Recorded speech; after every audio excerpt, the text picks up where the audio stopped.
Hello, welcome to week 3 within your learning module materials. It's actually technically your second week of your summer session, but like I said, we're moving along fast and furious trying to get through those 16 weeks worth of material. So this week, there's a couple things that I just want to highlight really fast, and then we'll move into what's actually in that week 3 learning module.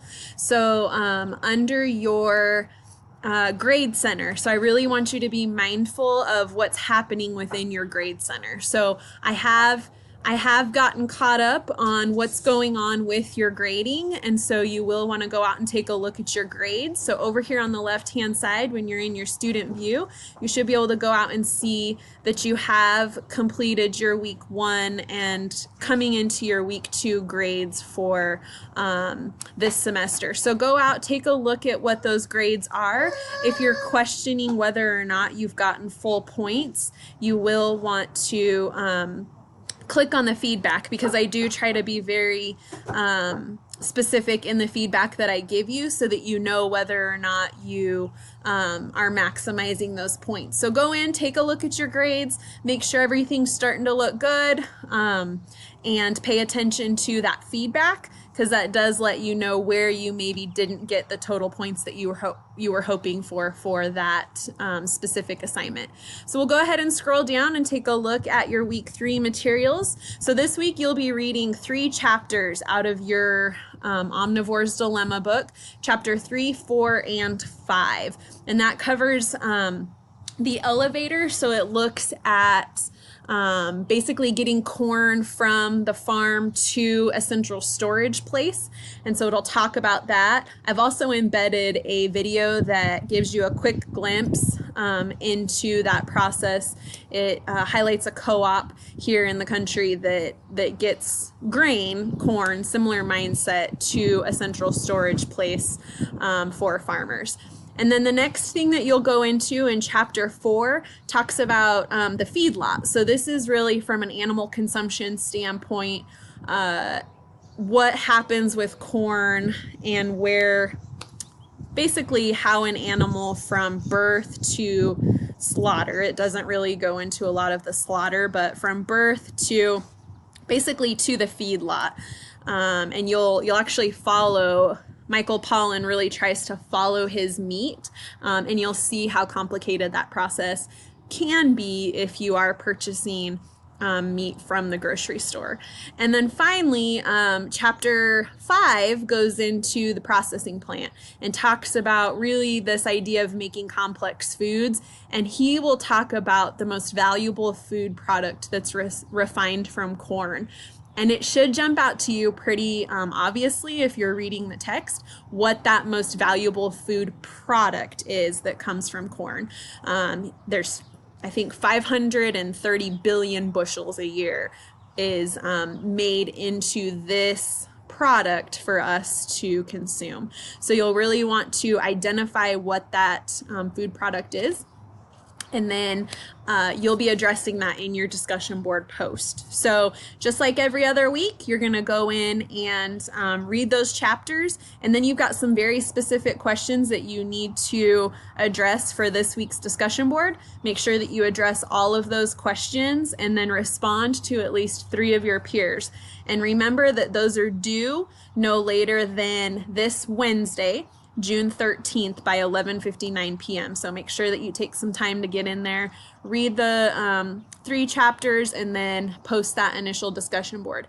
Like I said, there's some things embedded in your course material, so you will have an opportunity to tour a grain elevator via a video, and then you will also have an opportunity to go through and see how high fructose corn syrup becomes high fructose corn syrup. Your 10 points for the week that's related to your information. This week it's not a quiz. This week it's a journal entry. And the journal entry is to follow your meat. And so what I'm asking you to do is I'm asking you to go out and take some time to reflect on where your meat comes from. And this can be chicken, it can be beef, it can be pork, it can be fish, whatever meat you have. Think back to where you purchased it from. So did you purchase it from the grocery store? Do you have a local farmer or a butcher that you go to purchase your meat? Do you go to the farmer's market? Take a look at the label and give me an idea. Tell me if you can try to figure out where that meat came from. So like the text, can you track steer number, I think his number was 534. Yeah, steer number 534, like Michael Pollan talks about. Is there a way for you to track where that beef came from? And if you can't, talk about how that makes you feel.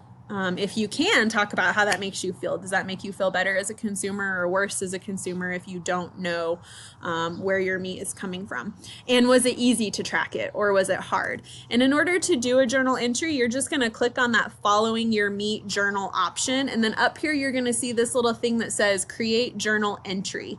And then it gives you the prompt there again. You can go out. I like to type my responses to journals in a Word document, and then I like to copy and paste that and insert it into my journal, just in case Blackboard crashes or something happens, that I don't lose that information as I'm typing it in the actual journal entry itself. So I like to type that stuff in a Word document and then copy and paste it when I'm ready. So that's going to be your 10 points. It's not a quiz this week. It is that journal entry, so you'll want to make sure that you take care of that. And then finally, let's talk about your Let's Connect activity for the week. So this week, I was reading through your discussion boards in week 1, and I was also looking at the Quid survey results, and I found that a lot of you talked about time management being one of those things that's really at the forefront of your mind in terms of how do I be a successful student when I'm juggling all of these things. And you'll see I kind of highlighted 5 different bullet points that were really drawn from various students in this class, or it could be a combination of all of these things. So you're juggling a lot. And so time management is a critical component in order for you to be successful as a student in any college setting, even specifically CWI. And so what I've done is I've created this little time management activity. So you'll want to go out and watch this TED Talk. She does a really great job of talking, kind of shifting our mindset and how we think about time management. The reality is there's only a certain number of hours in the day, right? We've got 24 hours to get done whatever we need to get done. And so really breaking it down to what our priorities are and what really floats to the top in those level of priorities. So you're going to watch that TED Talk, and then I've embedded with this TED Talk, you'll notice up here at the very top, there's a little time management worksheet. So you can click on that, and that'll take you out to a Word document that's going to walk you through some things that I need you to complete on that worksheet. So I would save that Word document on your computer and then start working through that, that TED Talk assignment that I've assigned you. So you'll address some questions.